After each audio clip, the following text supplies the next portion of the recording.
अर्थमंत्री अजित पवार हे अगदी थोड्याच वेळामध्ये राज्याचा अर्थसंकल्प सभागृहामध्ये मांडणार आहेत। आगामी विधानसभा निवडणुकांच्या पार्श्वभूमीवर हा अर्थसंकल्प अतिशय महत्त्वाचा आहे आणि अर्थसंकल्प सादर होतोय त्या संदर्भातली ही थेट दृश्य आपण विधानसभेतून थेट प्रक्षेपण। अध्यक्ष महोदय, मी अर्थसंकल्प तर सादर करणारच आहे, परंतु सन्माननीय भास्कररावांनी एक मुद्दा इथे उपस्थित केला आहे। मी देखील कालपासून पेपरला किंवा टीव्हीला काही बघतो।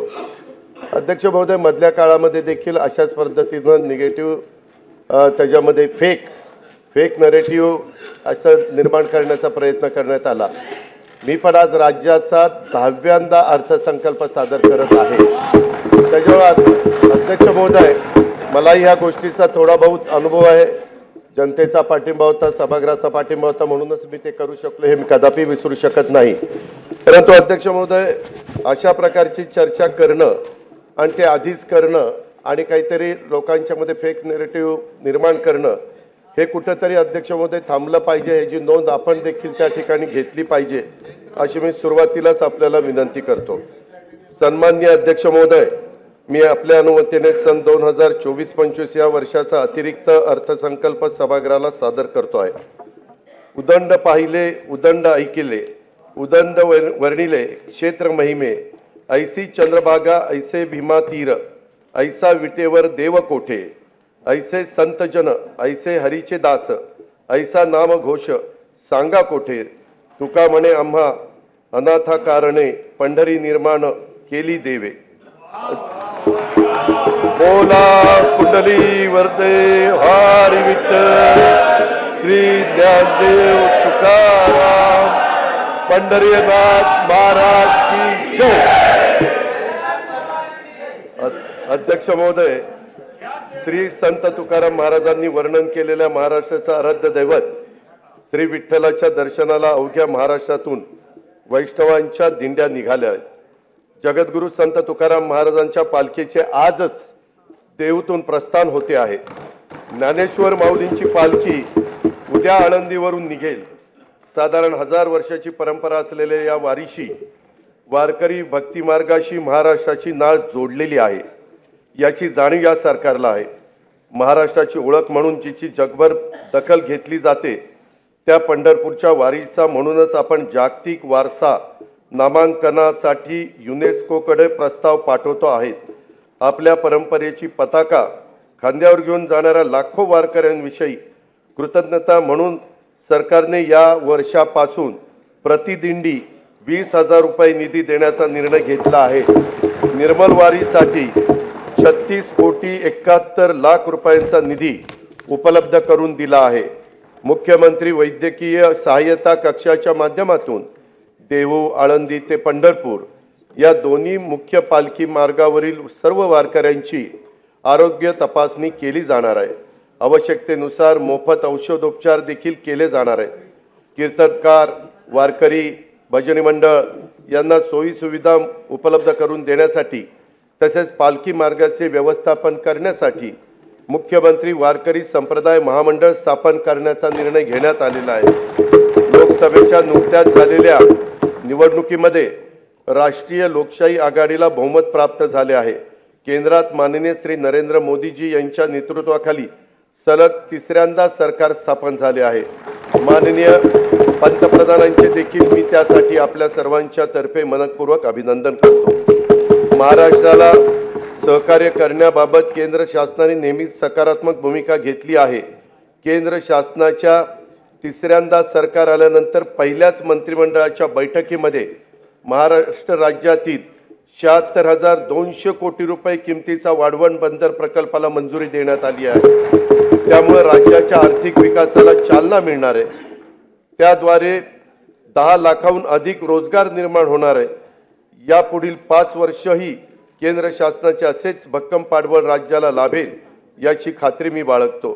दिनांक 27 फेब्रुवारी 2024 रोजी मी सभागृहाला राज्याचा 2024-25 या आर्थिक वर्षाचा अंतरिम अर्थसंकल्प सादर केला होता। पायाभूत सुविधांवरील खर्चात वाढ करून राज्याची अर्थव्यवस्था $1 ट्रिलियन करण्याचा निर्धार त्यात व्यक्त करण्यात आला होता। रेल्वे, रस्ते, मेट्रो मार्ग विमानतळ, बंदरे व उद्योग अशा विविध क्षेत्रातील गुंतवणुकीबाबतही मी त्यावेळी सविस्तर उल्लेख केला होता. अर्थव्यवस्थेचे आकारमान वाढल्यानंतर सरासरी दरडोई उत्पन्नात वाढ होणार आहेच, पण त्याचबरोबर राज्याच्या आर्थिक प्रगतीचे पुरेसे लाभ न होणाऱ्या घटकांच्या वैयक्तिक उत्पन्नात देखील लक्षणीय वाढ कशी होईल यासाठी प्रयत्न करणं गरजेचे आहे. महिला, शेतकरी, युवा, मागासवर्ग आणि सर्व समाजातील गरिबांना भरीव आर्थिक मदत आणि प्रगतीच्या संधी उपलब्ध करून देणे हा अतिरिक्त अर्थसंकल्पाचा मुख्य हेतू आहे.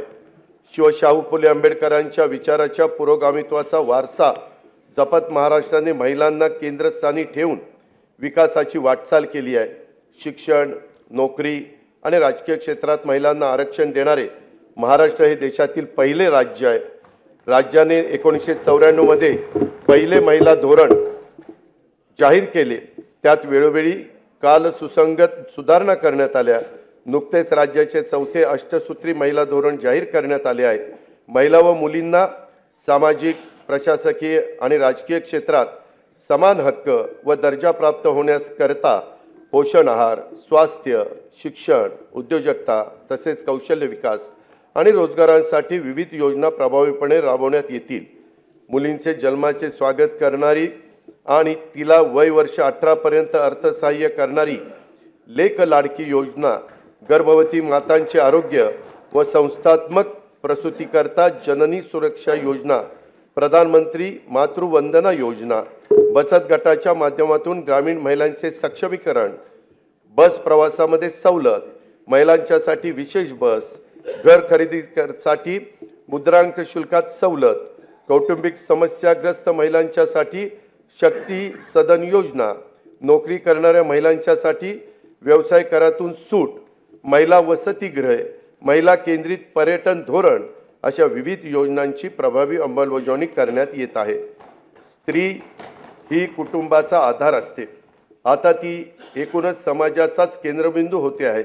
कुटुंबाचं व्यवस्थापन आणि अर्थार्जन अशा दोन्ही आघाड्यांवर ती लढते आहे. एक हाती कुटुंब सांभाळणाऱ्या, कर्तबगार मुलं घडवणाऱ्या महिलाही आपल्याला पाहायला मिळतात.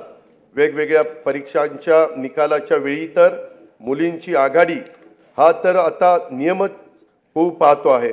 अशा आपल्या कर्तृत्वान माय भगिनींना संधीची कवाडे आणखी खुली करणे, त्यांना प्रोत्साहन देणे हे सरकार म्हणून आपले कर्तव्यच आहे. म्हणून आमच्या लेकी बहिणींच्यासाठी मुख्यमंत्री माझी लाडकी बहीण योजना ही महत्वाकांक्षी आणि व्यापक योजना आज मी घोषित करत आहे.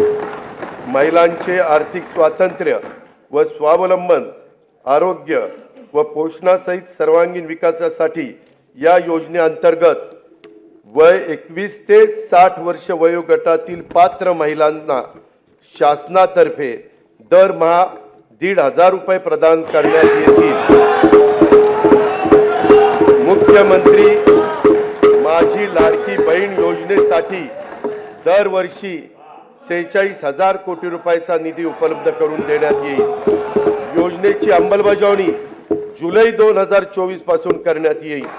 आपल्या शासनाने सन 2023-24 पासून लेक लाडकी ही योजना सुरू केली आहे. मुलींच्या जन्मापासून ती 18 वर्षाची होईपर्यंत तिला टप्प्याटप्प्याने एकूण 1,01,000 रुपये प्रदान करण्यात येतात. पिवळ्या आणि केशरी शिधापत्रिका धारक कुटुंबात दिनांक 1 एप्रिल 2023 रोजी किंवा त्यानंतर जन्म झालेल्या कन्येला हे अर्थसहाय्य करण्यात येतं. दिनांक 1 मे 2024 नंतर जन्माला आलेल्या व्यक्तींच्या नावाची नोंद शासकीय दस्तऐवजांच्या मध्ये त्यांचं नाव, नंतर आईचं नाव, नंतर वडिलांचं नाव आणि नंतर आडनाव या क्रमाने करण्याचं बंधनकारक देखील करण्यात आलेलं आहे. या वर्षीच्या अंतरिम अर्थसंकल्पात मी महिलांच्यासाठी स्वयंरोजगार निर्मिती तसेच सुरक्षित प्रवासासाठी पिंक ई रिक्षा योजनेची घोषणा केली होती.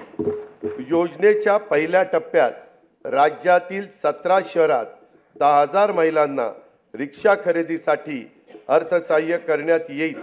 या योजनेच्या करता 80 कोटी रुपयांचा निधी उपलब्ध करून देण्यात येईल. शुभमंगल सामूहिक नोंदणीकृत विवाह योजनेत लाभार्थी मुलींना देण्यात येणारं अनुदान पहिलं 10,000 रुपये होतं, आता ते 10,000 रुपयावरून 25,000 रुपये करण्यात आले आहे. राज्यातील सर्व आरोग्य उपकेंद्रात स्तन, गर्भाशय, मुखाच्या कर्करोग तपासणीसाठी उपकरणे व साहित्य उपलब्ध करून देण्यात येईल. त्यासाठी 78 कोटी रुपये निधीची तरतूद करण्यात येईल. रुग्णांची विशेषतः आमच्या गरोदर माता व बालकांची आरोग्य संस्थेत मोफत ने-आण करण्यासाठी 3,324 रुग्णवाहिका कार्यरत आहेत. त्यातील जुन्या रुग्णवाहिकांच्या जागी नव्या रुग्णवाहिका उपलब्ध करून देण्यात येतील. महिलांची पाण्यासाठी होणारी पायपीट थांबवण्यासाठी हर घर नल हर घर जल संकल्पनेअंतर्गत जल जीवन मिशन कार्यक्रमातून ग्रामीण भागातून 1,25,66,986 घरांना न जोडणी देण्यात आली आहे. राहिलेल्या 21,04,932 घरांसाठीचे काम प्रगतीपथावर आहे. स्वयंपाकांच्यासाठी वापरल्या जाणाऱ्या इंधनाचा आणि महिलांच्या आरोग्याचा फार जवळचा संबंध असतो. महिलांच्या आरोग्याच्या नेहमीच तक्रारी कमी करायच्या असतील तर त्यांना स्वच्छ इंधन पुरवणं ही आपली जबाबदारी आहे. LPG गॅसचा वापर त्या दृष्टीने सर्वात सुरक्षित असल्याने या इंधनाचा वापर वाढवला पाहिजे. गॅस सिलेंडर प्रत्येक घराला परवडेल यासाठी प्रत्येक पात्र कुटुंबाला वर्षाला 3 गॅस सिलेंडर मोफत देणारी मुख्यमंत्री अन्नपूर्णा योजना मी आज जाहीर करत आहे. ही योजना पर्यावरण संरक्षणाला सहाय्यभूत ठरेल आणि 52,16,412 लाभार्थी कुटुंबांना या योजनेचा लाभ देण्यात येईल. अंगणवाडी सेविका, मदतनीस व मिनी अंगणवाडी सेविका यांना सध्या सेवानिवृत्ती, मृत्यू, राजीनामा इत्यादी प्रकरणी 1 लाख रुपयांपर्यंतचा लाभ देण्यात येत आहे. महाराष्ट्र राज्य ग्रामीण जीवनोन्नती अभियानाअंतर्गत 6,48,000 महिला बचत गट कार्यरत असून ही संख्या 7 लाख करण्यात येणार आहे. बचत गटाच्या फिरच्या निधीच्या रकमेत 15,000वरून 30,000 रुपये वाढ करण्यात आली आहे. उल्वे, नवी मुंबई येथे युनिटी मॉल बांधण्यात येत असून त्यातून महिला बचत गट व कारागिरांना उत्पादनाच्या प्रदर्शन व विक्रीसाठी हक्काचे व्यासपीठ उपलब्ध होईल. महिला बचत गटांनी उत्पादित केलेल्या वस्तूंना सध्या उमेद मार्ट आणि ई-कॉमर्स ऑनलाईन प्लॅटफॉर्म तसेच प्रदर्शनाच्या माध्यमातून बाजारपेठ उपलब्ध करून दिली जाते. याद्वारे आतापर्यंत 15 लाख महिला ह्या लखपती दीदी होण्याचा मान मिळाला असून या वर्षात 25 लाख महिलांना लखपती करण्याचं उद्दिष्ट शासनाने ठरवलेलं आहे. महिला लघु उद्योजकांसाठी या आर्थिक वर्षापासून पुण्यश्लोक अहिल्यादेवी होळकर महिला स्टार्टअप योजना सुरू करण्यात येणार आहे. स्टार्टअपच्या अनुषंगाने अखिल भारतीय स्तरावरील महासंमेलन राज्यात आयोजित करण्यात येईल. पर्यटन क्षेत्रातील महिला लघु उद्योजकांनी 15 लाख रुपयांपर्यंत घेतलेल्या कर्जावरील व्याजाचा परतावा शासनाकडून करण्यासाठी आई योजना सुरू करण्यात आली आहे. त्यातून 10,000 रोजगार निर्माण होणार आहे. महिला व बालकांविरुद्धच्या अत्याचाराचे खटले देखील चालवण्यासाठी 100 विशेष जलदगती न्यायालयांना आवश्यक तो निधी राज्य शासन उपलब्ध करून देत आहे. राज्यामधील व्यावसायिक शिक्षणामध्ये मुलींचं प्रमाण वाढवण्यास शासन कटिबद्ध आहे. अभियांत्रिकी, वास्तुशास्त्र, औषध निर्माणशास्त्र, वैद्यकीय तसेच कृषीविषयक सर्व व्यावसायिक पदविका अभ्यासक्रमासाठी प्रवेशित 8 लाख रुपयांपर्यंतच्या वार्षिक कौटुंबिक उत्पन्न असणाऱ्या इतर मागासवर्ग तसेच आर्थिकदृष्ट्या दुर्बल घटकातील मुलींना शिक्षण शुल्क व परीक्षा शुल्कामध्ये 100% प्रतिपूर्ती करण्यात येईल. अध्यक्ष महोदय, या निर्णयाचा लाभ सुमारे 2,05,000 मुलींना होणार आहे. शैक्षणिक वर्ष 2024-25 पासून ही योजना सुरू करण्यात येणार असून सुमारे 2,000 कोटी रुपयांचा भार दरवर्षी राज्य सरकार ह्याकरता उचलणार आहे. स्वावलंबी शेतकरी संपन्न शेतकरी हे ब्रीद जपत शेतकऱ्यांना विविध पातळीवर सहाय्य करण्यासाठी शासन कटिबद्ध आहे.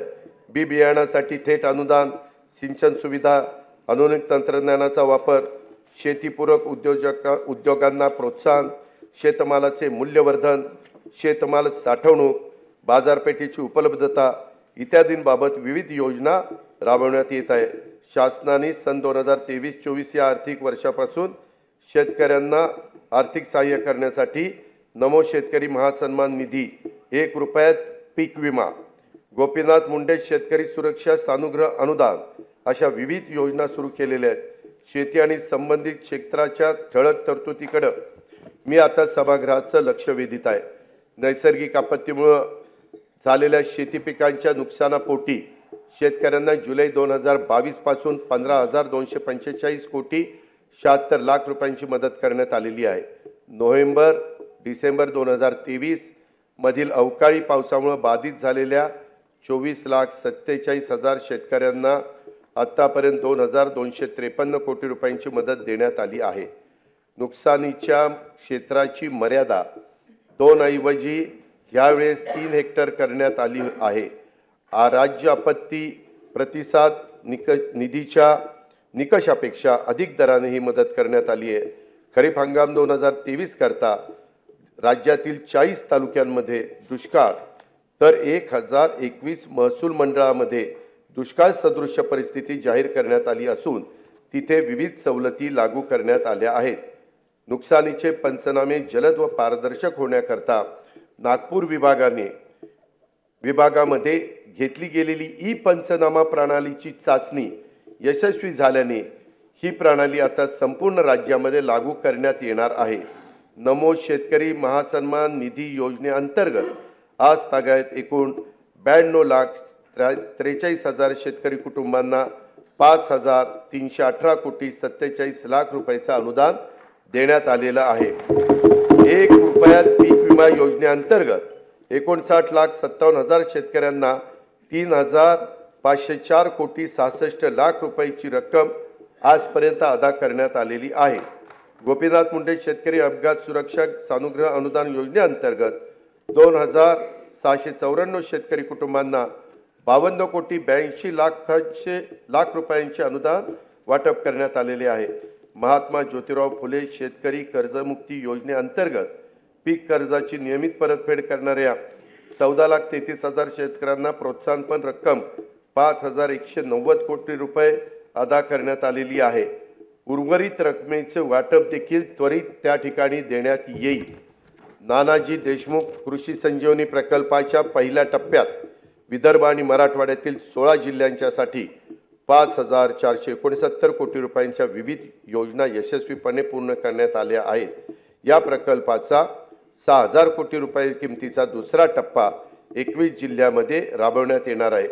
माननीय बाळासाहेब ठाकरे कृषी व्यवसाय व ग्रामीण परिवर्तन प्रकल्पाअंतर्गत 1,561 कोटी 64 लाख रुपये किमतीच्या 767 उपप्रकल्पांना मंजुरी देण्यात आली आहे.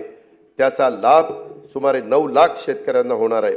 विदर्भ आणि मराठवाड्यातील 14 विपत्तीग्रस्त जिल्ह्यातील केशरी शिधापत्रिका धारक शेतकऱ्यांना अन्नधान्याऐवजी दरमहा रोख रक्कम अदा करण्यात येते. मे 2024 पर्यंत या पद्धतीने 11,85,000 लाभार्थींना 113 कोटी 36 लाख रुपये अदा करण्यात आले आहेत.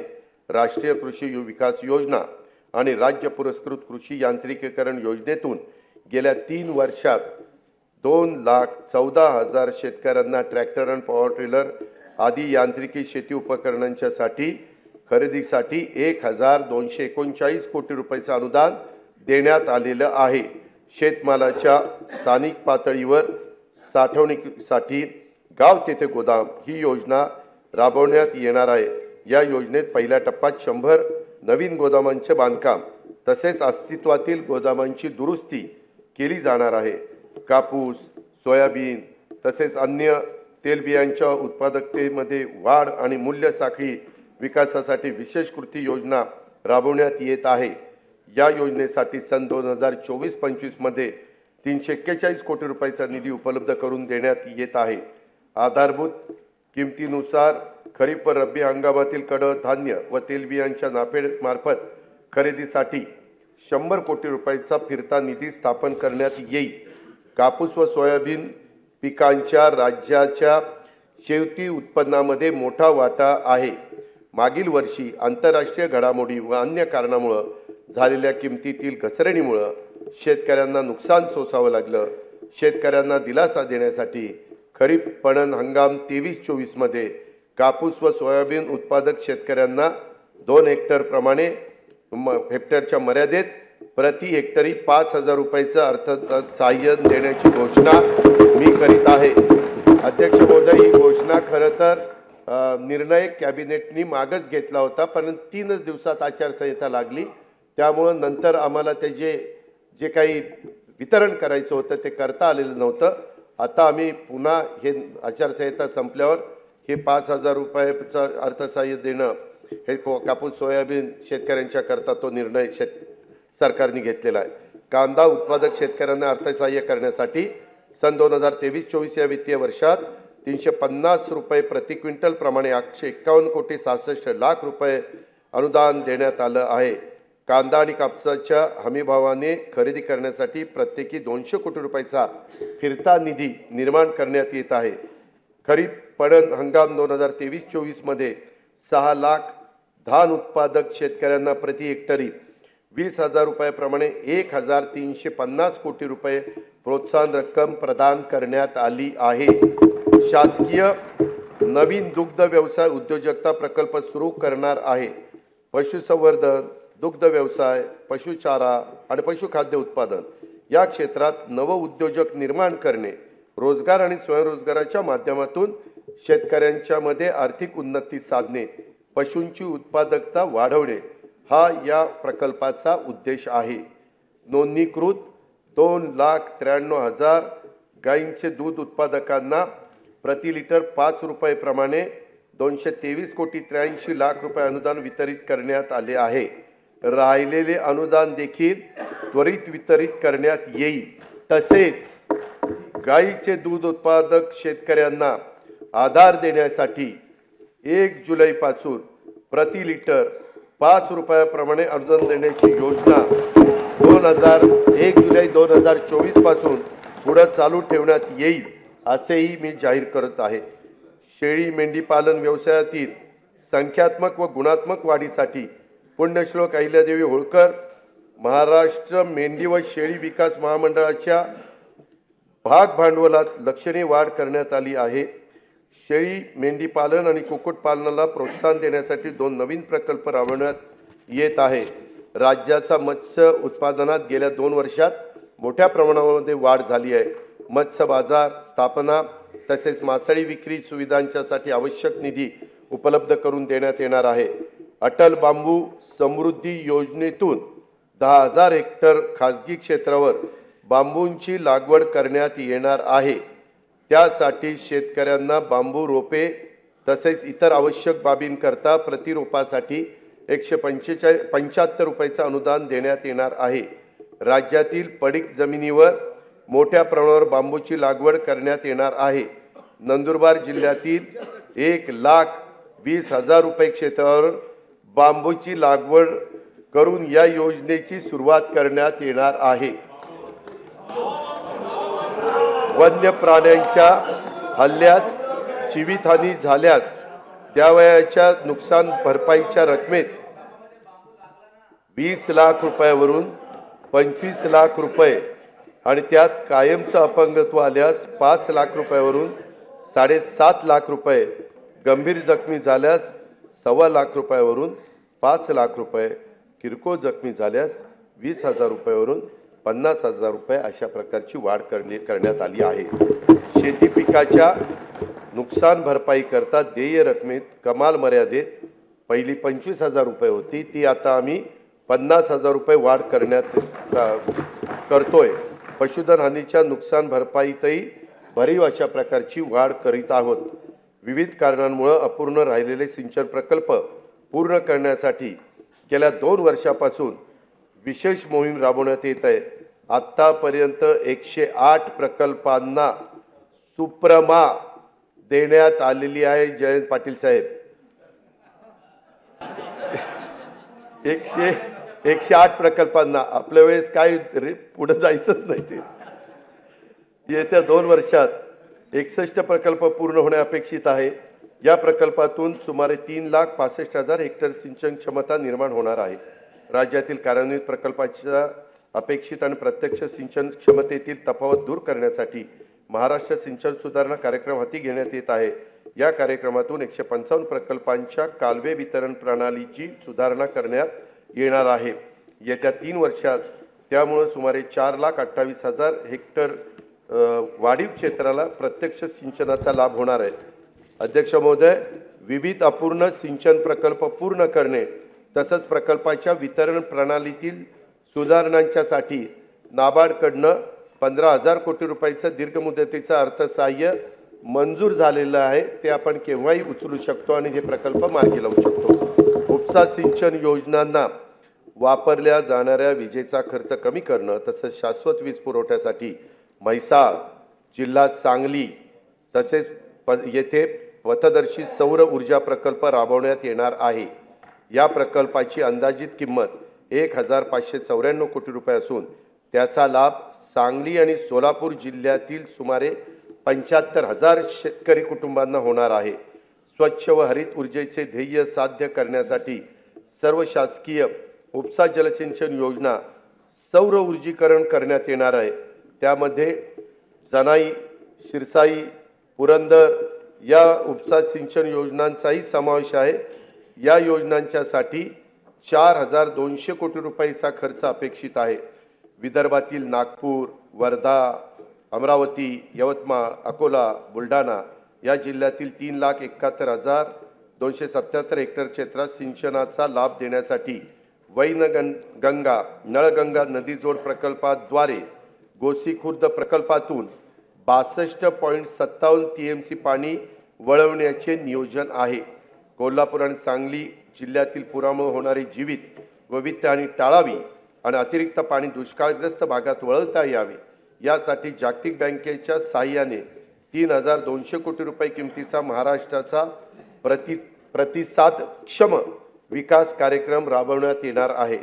जलयुक्त शिवार अभियान 2 अंतर्गत मार्च 2024 अखेर 49,651 कामे पूर्ण झाली असून यावर्षी 650 कोटी रुपयांचा निधीची तरतूद करण्यात आली आहे.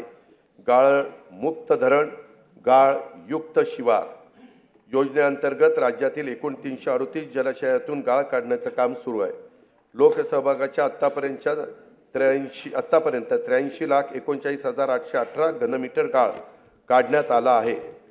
शेतकऱ्यांना दिवसा अखंडित वीज पुरवठा करण्यासाठी कृषी वाहिन्यांचे विलगीकरण आणि सौर ऊर्जाकरण करण्याचा 15,000 कोटी रुपयाचा प्रकल्प हाती घेण्यात आला आहे.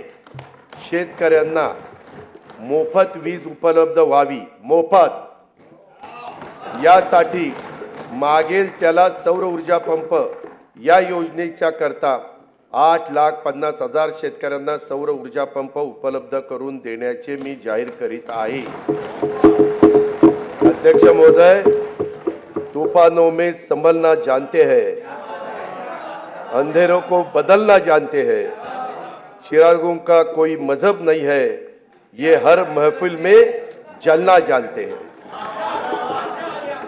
माननीय पंतप्रधान नरेंद्र मोदी यांच्या नेतृत्वाखाली सरकारच्या दूरदर्शी धोरणामुळे 2047 पर्यंत भारत विकसित देश म्हणून उदयाला येईल. भारत ही जगातील 3री मोठी अर्थव्यवस्था होण्याच्या वाटेवर आहे. अर्थव्यवस्थेच्या या वाढीमध्ये तरुण उद्योजकांचा वाटा मोठा असणार आहे. युवा वर्गाला अधिक सक्षम, कुशल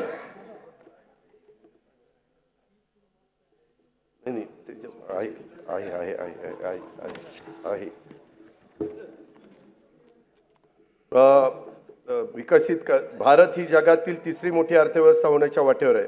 अर्थव्यवस्थेच्या या वाढीमध्ये तरुण उद्योजकांना वाटा मोठा असणार आहे. युवा वर्गाला अधिक सक्षम व कुशल आणि तंत्रस्नेही करण्यासाठी कौशल्य उद्योजकता विकासाच्या तसेच आर्थिक पाठबळ देण्याबाबत योजना सुरू आहेत. त्या अधिक परिणामकारक राबवण्याचा तसेच नवीन योजना सुरू करण्याचा शासनाचा मानस आहे. मी आता युवा वर्गासाठीच्या योजनांच्याकडे सभागृहाचं लक्ष वेधतो। राज्यातील विविध शैक्षणिक संस्थांच्या मधून दरवर्षी 11 लाख विद्यार्थी पदविका, पदवी, पदव्युत्तर परीक्षा उत्तीर्ण होतात। प्रमाणपत्र व अल्प मुदतीत अभ्यासक्रम पूर्ण करणाऱ्या विद्यार्थ्यांची संख्या देखील मोठी असते। औद्योगिक आणि बिगर औद्योगिक आस्थापनांमध्ये प्रत्यक्ष कामाद्वारे प्रशिक्षण घेतल्यास गरजू युवकांना रोजगाराची संधी तसेच उद्योगांना प्रशिक्षित मनुष्यबळ उपलब्ध व्हावे या उद्देशाने दरवर्षी 10 लाख तरुण तरुणींना प्रत्यक्ष कामावरील प्रशिक्षण देण्यासाठी मुख्यमंत्री युवा कार्य प्रशिक्षण योजना मी जाहीर करीत आहे। या योजनेअंतर्गत शासनामार्फत प्रशिक्षणार्थी दरमहा 10,000 रुपये विद्यावेतन देण्यात येईल। त्यासाठी दरवर्षी 10,000 कोटी रुपयाचा खर्च अपेक्षित आहे। शासनाच्या योजनांची माहिती जनतेपर्यंत पोहोचवण्यासाठी दरवर्षी 50,000 युवकांना कार्य प्रशिक्षण देण्यात येईल। जागतिक बँक सहाय्यित 2,307 कोटी रुपये किमतीच्या मानवी विकासासाठी उपयोजित ज्ञान आणि कौशल्य विकास प्रकल्पाअंतर्गत 500 औद्योगिक प्रशिक्षण संस्थांची दर्जावाढ तसेच मॉडेल ITI, जागतिक कौशल्य केंद्र, महाराष्ट्र राज्य कौशल्य विद्यापीठ, डेटा सेंटर अशा विविध संस्थांचे बळकटीकरण आणि उद्योजकता विकास कार्यक्रम राबवण्यात येणार आहे। मुंबई, पुणे, नागपूर, अमरावती, यवतमाळ, कोल्हापूर, छत्रपती संभाजीनगर, कराड जिल्हा सातारा, अवसारी खुर्द जिल्हा पुणे येथील तंत्र शिक्षण संस्थांच्या मध्ये सेंटर ऑफ एक्सलन्स स्थापन करण्यास मान्यता देण्यात आली आहे। पंडित दीनदयाळ उपाध्याय रोजगार मेळावा व नमो महारोजगार मेळाव्यातून रोजगार इच्छुक युवांना नोकरीची संधी उपलब्ध करून दिल्या जात आहेत।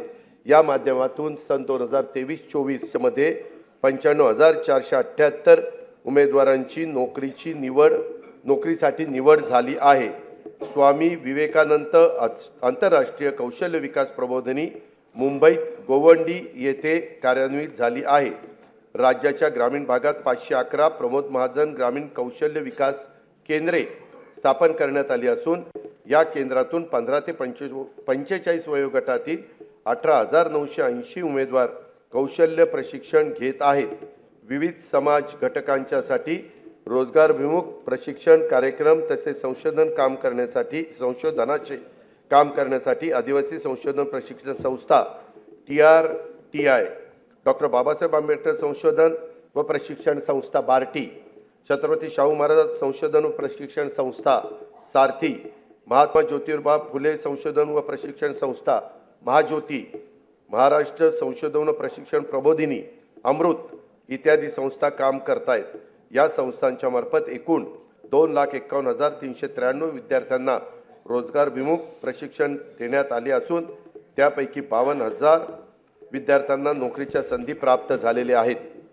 शाश्वत ऊर्जा, आरोग्य तसंच कृषी क्षेत्रात कृत्रिम बुद्धिमत्तेच्या वापराबाबत संशोधनासाठी राज्यातील विद्यापीठ आणि संशोधक यांच्या संयुक्त विद्यमाने संशोधन व नव उपक्रम केंद्रे स्थापित करण्यात आली आहेत।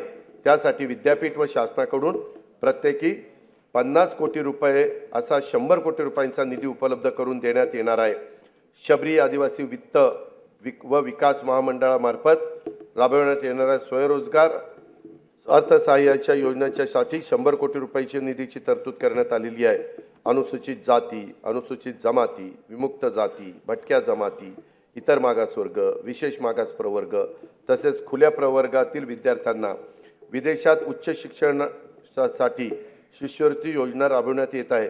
अल्पसंख्याक समुदायातील विद्यार्थ्यांसाठी देखील सन 2024-25 पासून विदेशी शिक्षणासाठी शिष्यवृत्ती योजना लागू करण्यात आली आहे। वसतिगृहात प्रवेश न मिळालेल्या आर्थिकदृष्ट्या दुर्बल घटकातील विद्यार्थ्यांना शैक्षणिक वर्ष 23-24 पासून डॉक्टर पंजाबराव देशमुख वसतिगृह निर्वाह भत्ता योजनेअंतर्गत भरीव वाढ करून दरवर्षी 38 ते 60 हजार रुपयापर्यंत निवास भत्ता देण्यात येत आहे। इतर मागासवर्गीय, विमुक्त जाती, भटक्या जमाती आणि विशेष मागास प्रवर्गातील उच्च शिक्षण घेणाऱ्या विद्यार्थ्यांना ज्ञानज्योती सावित्रीबाई फुले आधार योजनेअंतर्गत देखील भरीव वाढ करून दरवर्षी 38,000 ते 60,000 रुपयापर्यंत निवास भत्ता देण्यात येणार आहे। गोपीनाथ मुंडे ऊसतोड कामगार विकास महामंडळामार्फत ऊसतोड कामगारांच्या मुलामुलींच्यासाठी 82 शासकीय वसतिगृह स्थापन करण्यास मंजुरी देण्यात आलेली आहे। राज्यात सध्या 1 लाख लोकसंख्येमागे 84 डॉक्टर आहेत। सन 2035 पर्यंत आपल्याला 1 लाख लोकसंख्येमागे 100हून अधिक डॉक्टर करण्याचे साठी वैद्यकीय महाविद्यालयाची प्रवेश क्षमता वाढवणं आवश्यक आहे। त्यासाठी राज्यात विविध ठिकाणी 100 विद्यार्थी प्रवेश क्षमतेची नवीन शासकीय वैद्यकीय महाविद्यालय आणि 430 खाटांचे संलग्न रुग्णालय स्थापन करण्यास मान्यता देण्यात आलेली आहे।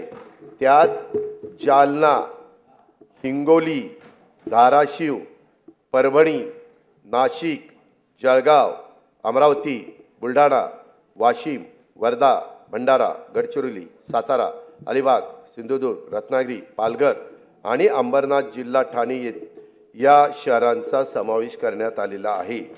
मौजे, सावर तालुका म्हसळा, जिल्हा रायगड येथे 100 विद्यार्थी प्रवेश क्षमतेचे नवीन शासकीय युनानी महाविद्यालय स्थापन करण्यास मान्यता देण्यात आली आहे।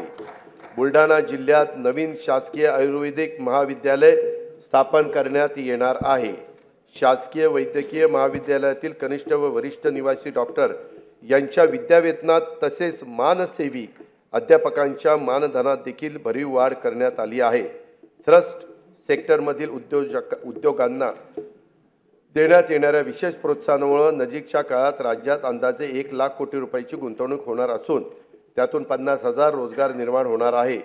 हरित हायड्रोजन उत्पादनासाठी विकासकांबरोबर झालेल्या सामंजस्य करारानुसार 2,11,400 कोटी रुपयांची गुंतवणूक होणार असून त्याद्वारे 55,900 रोजगार निर्माण होणार आहेत। महापे नवी मुंबई येथे 25 एकर जागेत India gems and jewellery park नियोजित आहे। त्यात 2,000 सूक्ष्म, लघु व मध्यम उद्योग घटकांना समावेश असून 50,000 कोटी रुपयाची गुंतवणूक होणार आहे। त्यातून 1 लाख रोजगार निर्माण होतील। एकात्मिक व शाश्वत वस्त्रोद्योग धोरण 2023 ते 28 जाहीर करण्यात आले असून या अंतर्गत 5 वर्षात 25,000 कोटी रुपयांची भरीव गुंतवणूक आणि 5 लाख रोजगार अपेक्षित आहे। कॅप्टिव्ह मार्केट योजनेमुळे सूतगिरणी, यंत्रमाग, प्रोसेसिंग, पॅकिंग तसेच वाहतूक क्षेत्रात मोठ्या प्रमाणावर रोजगार निर्माण होणार आहे। खाजगी गुंतवणूक वाढवण्यासाठी लघु वस्त्रोद्योग संकुले तसेच टेक्निकल टेक्सटाईल पार्क उभारण्याचे शासनाने ठरवलेले आहे। सिंधुदुर्ग जिल्ह्यात आंतरराष्ट्रीय दर्जाचे स्कुबा डायव्हिंग केंद्र सुरू करण्यात येणार असून बुडीत जहाजावरील प्रवाळाचे दर्शन हे त्यांचे विशेष आकर्षण असेल। या प्रकल्पासाठी 20 कोटी रुपये खर्च अपेक्षित आहे। त्यातून 800 ते 1000 स्थानिकांना रोजगार उपलब्ध होईल। अध्यक्ष महोदय, हयात लेके चलो, कायनात लेके चलो, चलो तो सारे जमाने को साथ लेकर चलो। दारिद्र्य निर्मूलन आणि जनतेचे राहणीमान उंचावण्यासाठी शासन अरे कधीतरी समाधान माना आहे, पुढे आहे। जनतेचे राहणीमान उंचावण्यासाठी शासन कटिबद्ध असून विविध योजनांच्या माध्यमातून अविरतपणे सामाजिक विकासाचे प्रयत्न सुरू आहेत। अनुसूचित जाती उपाययोजनेखाली शाळा, आश्रमशाळा, विद्यार्थ्यांकरता वसतिगृह, शिष्यवृत्ती, आरोग्य सेवा, रोजगार इत्यादी करता विविध योजना राबवण्यात येतात। आदिवासी विकास उपाययोजनेअंतर्गत बालकांच्या पोषणामध्ये वाढ करण्यासाठी भारतरत्न डॉक्टर APJ अब्दुल कलाम अमृत आहार योजना, शासकीय आश्रमशाळांमध्ये विज्ञान केंद्राची उभारणी करण्यासाठी नमो आदिवासी स्मार्ट शाळा अभियान, वसतिगृहात प्रवेश न मिळालेल्या विद्यार्थ्यांना उच्च शिक्षणासाठी पंडित दीनदयाळ उपाध्याय स्वयं योजना, वस्त्यांना पायाभूत सुविधा उपलब्ध करून देण्यासाठी ठक्कर बाप्पा आदिवासी विकास योजना आदी योजनांच्या माध्यमातून पुरेसा निधी उपलब्ध करून देण्यात येत आहे। इतर मागासवर्ग, विमुक्त जाती, भटक्या जमाती, विशेष मागास प्रवर्गातील घटकांना उन्नतीकरता विविध योजना राबवण्यात येतात।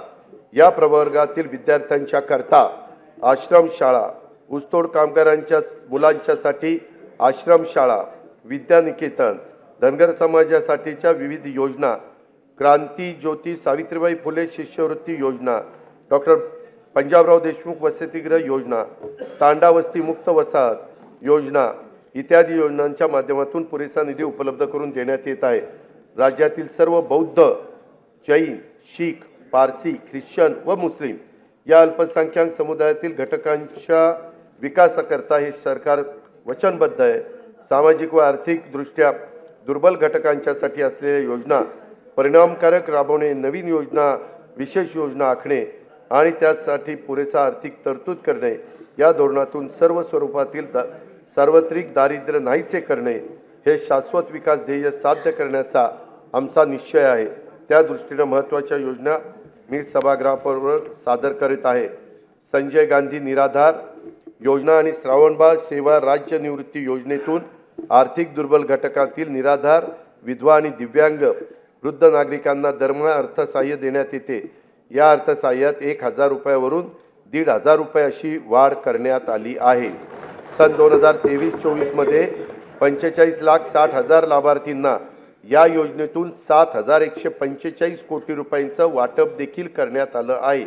महिला आर्थिक विकास महामंडळ, महाराष्ट्र राज्य इतर मागासवर्ग वित्त विकास महामंडळ, वसंतराव नाईक विमुक्त जाती व भटक्या जमाती विकास महामंडळ, महात्मा फुले मागासवर्गीय विकास महामंडळ, साहित्यरत्न लोकशाहीर अण्णाभाऊ साठे विकास महामंडळ, संत रोहिदास चर्मोद्योग व चर्मकार विकास महामंडळ, शबरी आदिवासी वित्त विकास महामंडळ, महाराष्ट्र राज्य सरकारी आदिवासी विकास महामंडळ, पुण्यश्लोक अहिल्यादेवी महाराष्ट्र मेंढी व शेळी विकास महामंडळ, अण्णासाहेब पाटील आर्थिक विकास महामंडळ, शामराव पेजे आर्थिक विकास महामंडळ, संत शिरोमणी गोरोबा काका महाराष्ट्र माती कला मंडळ, महाराष्ट्र राज्य ऑटो रिक्षा व टॅक्सी चालक मालक कल्याणकारी महामंडळ, मौलाना आझाद अल्पसंख्याक आर्थिक विकास महामंडळ अशा विविध महामंडळाच्या माध्यमातून विविध समाज घटकांना उन्नतीकरता योजना राबवण्यात येत आहे।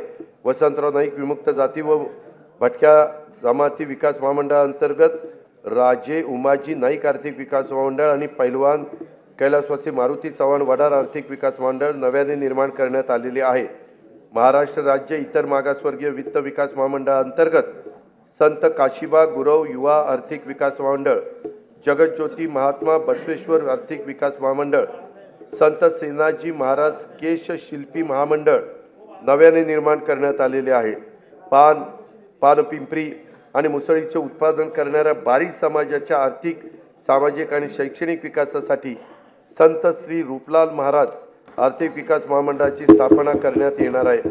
नव्याने निर्माण करण्यात आलेल्या तसेच कार्यरत महामंडळाच्या निधीची पुरेशी तरतूद त्या ठिकाणी करण्यात येईल। 15 डिसेंबर 2022 पासून दिव्यांग कल्याण विभागाचे कामकाज सुरू झाले आहे। दिव्यांगांच्यासाठी शिक्षण, क्रीडा, कौशल्य विकास, प्रशिक्षण, रोजगार, उद्योग क्षेत्रातील विविध योजना राबवून त्यांना स्वावलंबी व सक्षम बनवण्याचे उद्दिष्ट आहे। दिव्यांग व्यक्तीचे स्वतःचे हक्काचे घर व्हावे यासाठी धर्मवीर आनंद दिघे घरकुल योजना राबवण्यात येणार असून पहिल्या टप्प्यात 34,400 घरकुलं बांधण्याचे प्रस्तावित आहे। दिव्यांग व्यक्तींना दैनंदिन वापरासाठी इलेक्ट्रिक वाहनांचे वाटप करण्यात येत आहे। राज्याने याच वर्षी तृतीयपंथीयांचं बाबतचं आपले धोरण जाहीर केलं आहे। शासन आणि सार्वजनिक प्राधिकरणाकडून होणाऱ्या भरती प्रक्रियेमध्ये तसेच सर्व शासकीय योजनांच्या मध्ये स्त्री पुरुषांबरोबरच तृतीयपंथी हा लिंग पर्याय उपलब्ध करून देण्यात आला आहे। त्यामुळे तृतीयपंथी समुदायाला राज्य शासनाच्या योजनांचा लाभ घेणे आता सुलभ होणार आहे। धनगर समाजाच्या शैक्षणिक व सामाजिक उपक्रमासाठी खारघर नवी मुंबई येथे 4000 चौरस मीटरचा भूखंड उपलब्ध करून देण्यात आलेला आहे। महाराष्ट्र घरेलू कामगार कल्याण महामंडळामार्फत नोंदणीकृत घरेलू कामगारांच्यासाठी विविध कल्याणकारी योजना राबवण्यात येत आहे। मौलाना आझाद अल्पसंख्याक आर्थिक विकास महामंडळ राबवण्यात येणाऱ्या योजनांच्या करता अधिक निधी उपलब्ध करून देण्यासाठी कर्जावरील शासन हमीची मर्यादा 30 कोटीवरून 500 कोटी रुपये करण्यात आली आहे. महात्मा ज्योतिराव फुले जन आरोग्य योजना राज्यातील सर्व कुटुंबांना लागू करण्यात आली आहे. आरोग्य विमा संरक्षणाची रक्कम प्रति कुटुंब 1,50,000 वरून आता 5 लाख रुपये करण्यात आली आहे. आतापर्यंत 1000 रुग्णालयामध्ये उपचाराची सोय होती, त्याच्यात आता 900 रुग्णालयांची भर पडणार असून योजनेअंतर्गत 1356 प्रकारचे उपचार उपलब्ध झाले आहेत. सार्वजनिक आरोग्य विभागाच्या रुग्णालयामध्ये तपासण्या, चाचण्या आणि उपचार मोफत करण्यात येतात. या निर्णयामुळे बाह्य रुग्ण, आंतररुग्ण, लहान शस्त्रक्रिया, एक्सरे चाचणी आणि प्रयोगशाळा चाचण्यांमध्ये भरीव वाढ झाली आहे.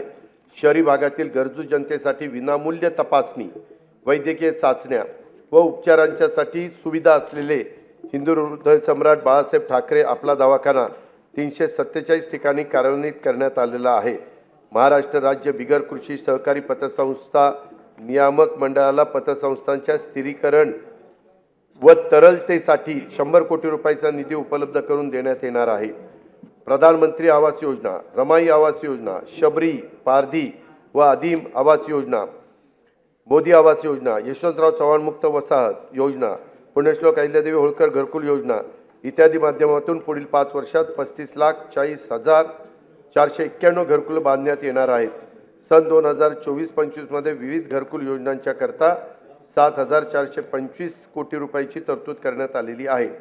बृहन्मुंबई महानगरपालिका क्षेत्रातील गिरणी कामगारांना 12,954 सदनिका वितरित करण्यात केल्या असून उर्वरित सदनिका उपलब्ध करून देण्याचं नियोजन करण्यात आलेले आहे.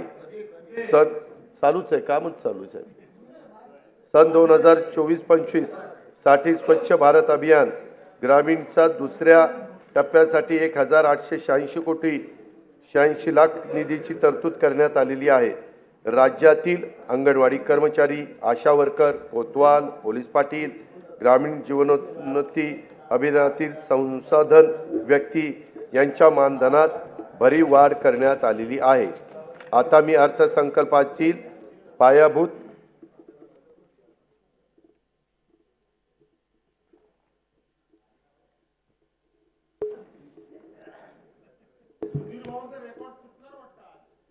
सध्या महाराष्ट्र राज्यात एकूण 47.41 लाख म्हणजे 47,41,000 शेतीपंप ग्राहक असून त्यांचा वीज वापर हा 39,247 दशलक्ष युनिट एवढा असून त्या वीज वापराची किंमत एकूण 33,046 कोटी इतकी आहे.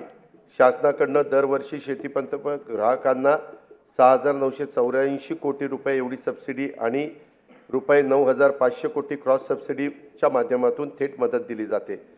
महाराष्ट्र राज्यात शेतकऱ्यांना दिवसा वीज देण्याच्या करता कृषी क्षेत्राच्या सौर ऊर्जीकरणाचा मोठा प्रकल्प मुख्यमंत्री सौर कृषी वाहिनी योजना 2 राबवण्यात येत आहे. सदर योजनेअंतर्गत 9,200 मेगावॉट क्षमतेचे विकेंद्रीकृत सौर ऊर्जा प्रकल्प हाती घेण्यात आलेले आहेत. या सर्व प्रकल्पांची अंमलबजावणीचा साठी कालावधी 18 महिने असून मार्च 2024 पासून ऑक्टोबर 2025 पर्यंत हे प्रकल्प पूर्ण होणार आहेत. ह्याच्याकरता जेवढी जमीन लागणार होती ती सगळी जमीन प्राजक्त सरकारकडेच उपलब्ध झाली आणि ती आपण हँडओव्हर देखील त्या ठिकाणी केली. त्याच्यामध्ये राज्यातील 46,06,000 शेतीपंप धारक हे एवढे शेतकरी हे 7.5 हॉर्सपॉवर पर्यंत मोटार चालवतात, म्हणजे 1 हॉर्सपॉवर पासून 3, 5, 7.5 पर्यंत आणि त्याच्यावरचे पण काही 10, 15, 20 असे आहेतच. ते सगळे 3 लाख आहेत, परंतु हे 44,06,000 आहेत. यांचा पूर्णपणे वीज माफीचा निर्णय राज्य सरकारने घेतलेला आहे. त्यासाठी राज्य सरकारवर जेवढा भार शासनावर पडणार आहे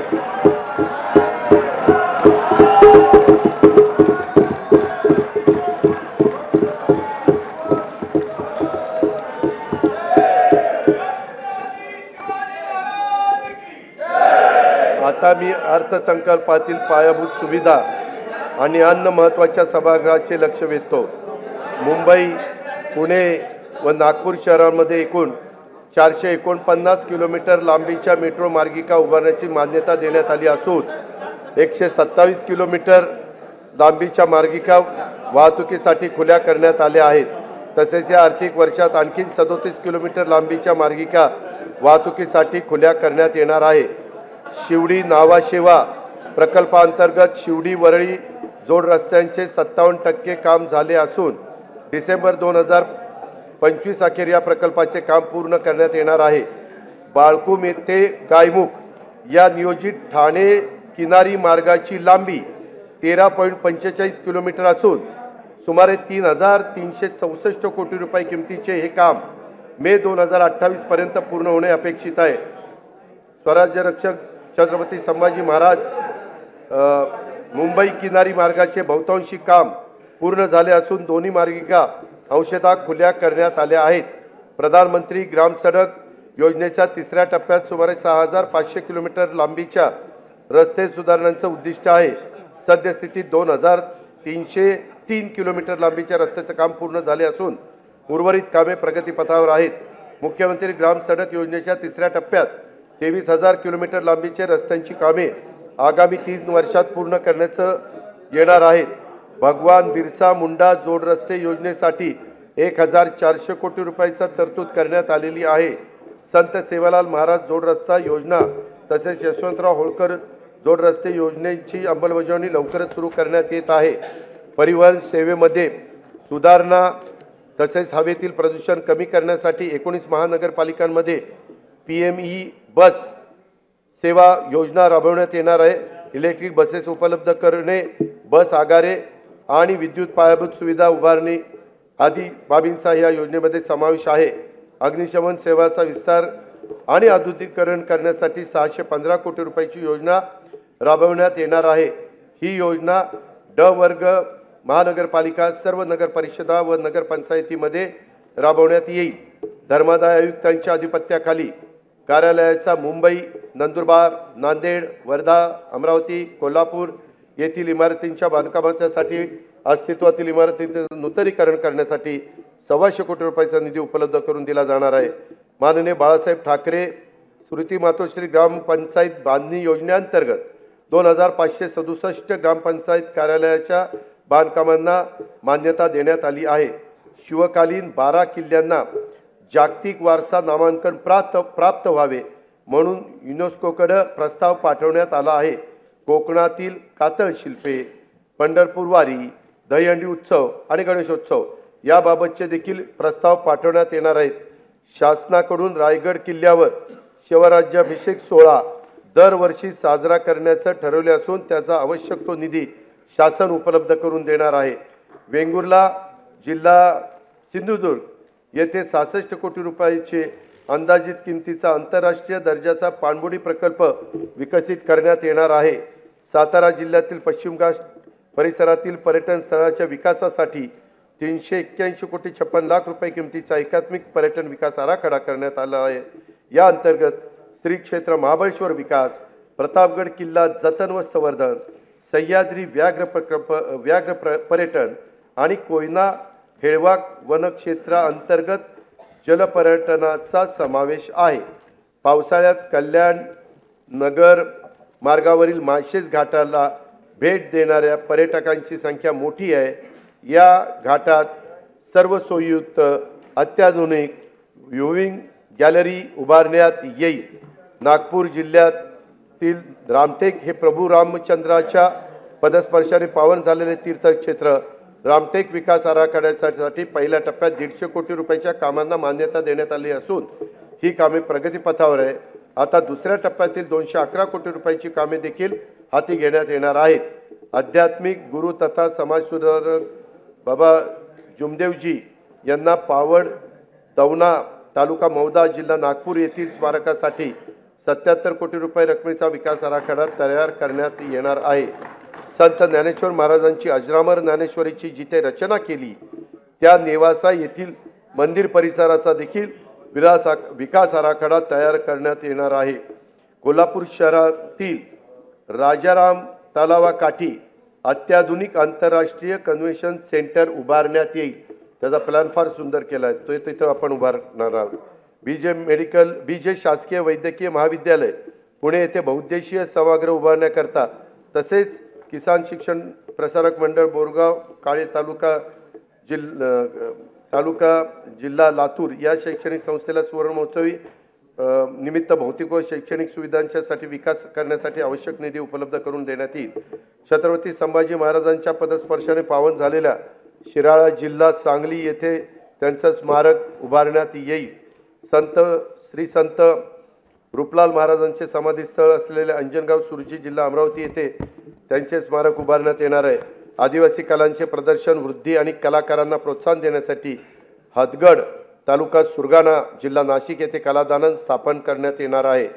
मुंबईतील साहित्यरत्न लोकशाहीर अण्णाभाऊ साठे संशोधन व प्रशिक्षण संस्थेचे 305 कोटी रुपयाच्या आराखड्याला मान्यता देण्यात आलेली आहे. जिल्हास्तर संस्थापक क्षमता वाढवून विकासाला चालना देण्यासाठी महास्ट्राईड हा 2232 कोटी रुपये किमतीचा प्रकल्प जागतिक बँकेच्या सहाय्याने राबवण्यात येणार आहे. भारतातील शेती मुख्यतः पावसावर अवलंबून आहे याची आपल्याला जाणीव आहे. मात्र गेल्या काही वर्षात झालेल्या जागतिक वातावरणातील बदलांमुळे मोसमी हवामान तीव्र बदल होत असून त्याचे दुष्परिणाम शेतकऱ्यांना भोगावे लागत आहे. अशा अडचणीत आलेल्या राज्यातील शेतकरी बांधवांना मदतीची गरज आहे. त्यासाठी त्यांना दिलासा देण्यासाठी मुख्यमंत्री बळीराजा वीज सवलत योजना जी मी आत्ता सांगितली ती आपण देतोय. त्याचं नाव आहे मुख्यमंत्री बळीराजा वीज सवलत योजना. आणि त्याच्यामध्ये आपण जवळपास ह्या सगळ्या कामाच्या करता मोफत वीज 7.5 हॉर्सपावरपर्यंत देतोय. म्हणून 14,761 कोटी रुपयाचं अनुदान स्वरूपात उपलब्ध करून देणार आहे. या अर्थसंकल्पातील विविध समाज घटकांच्यासाठी महत्त्वाकांक्षी नवीन योजना घोषित केल्या आहेत. राज्यातील सर्व योजनांचे लाभ लाभार्थ्यांच्यापर्यंत थेट पोचावेत यासाठी योजनांचे मूल्यमापन करून त्याचं सुसूत्रीकरण करण्यासाठी उच्चस्तरीय समिती देखील स्थापन करण्याचं ठरवण्यात आलेलं आहे. त्याच्यामुळं तिथं निधीची कुठली कमतरता कमी पडणार नाही. सन 2024-25 मध्ये जिल्हा वार्षिक योजनेअंतर्गत देखील 18,165 कोटी रुपयाचा नियतव्यय प्रस्तावित करण्यात आला आहे. हा नियतव्यय गेल्या वर्षीच्या तुलनेमध्ये 20% अधिक आहे. वार्षिक योजना 2024-25 मध्ये कार्यक्रम खर्चासाठी 1,92,000 कोटी रुपयाचा नियतव्यय प्रस्तावित करण्यात आला आहे. त्यामध्ये अनुसूचित जाती उपाय योजना 15,893 कोटी रुपये आणि आदिवासी विकास योजना 15,360 कोटी रुपये नियतव्ययाचा समावेश आहे. सन 2024-25 मध्ये एकूण खर्चासाठी 6,12,293 कोटी रुपयाचा तरतूद प्रस्तावित आहे. महसूल जमा 4,99,463 कोटी रुपये, महसुली खर्च 5,19,514 कोटी रुपये प्रस्तावित केलेला आहे.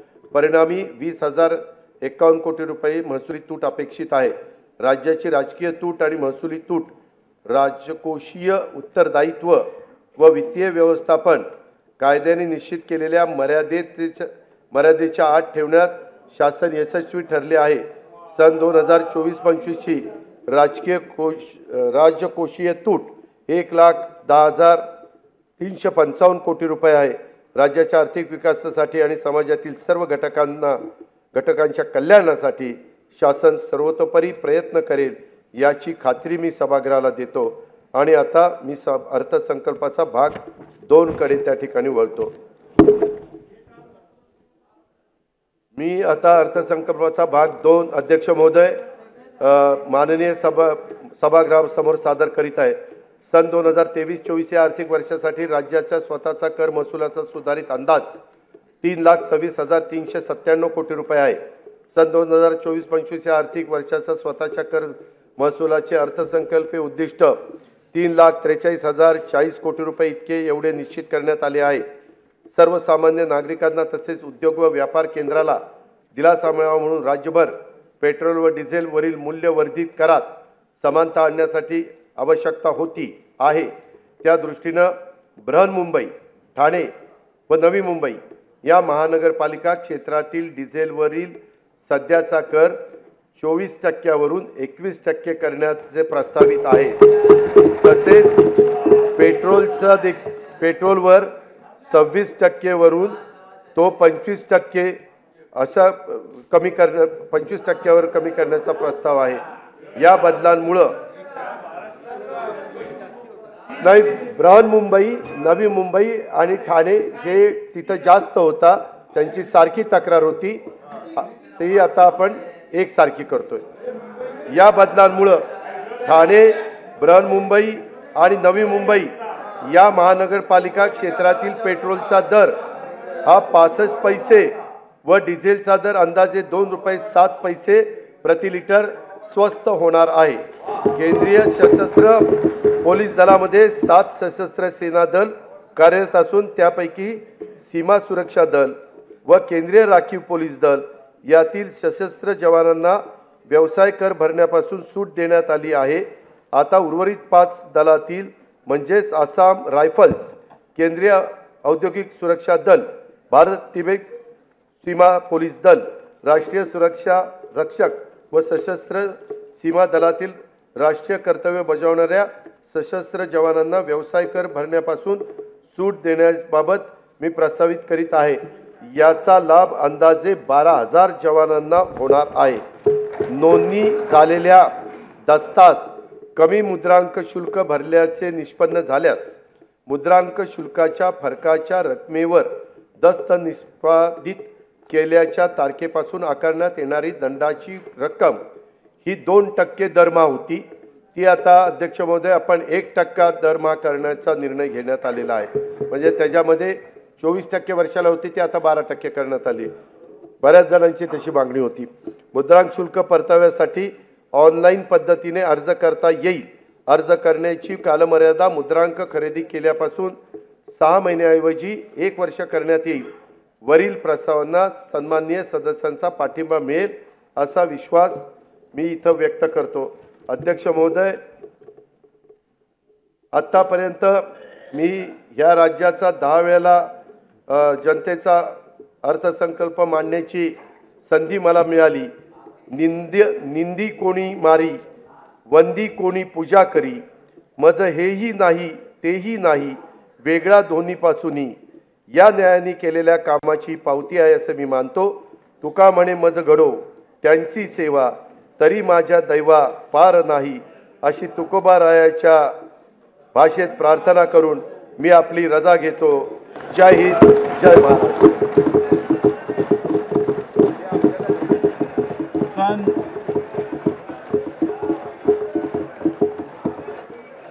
सन 2024-2025 चे अतिरिक्त अर्थसंकल्प सभागृहात सादर करण्यात आला।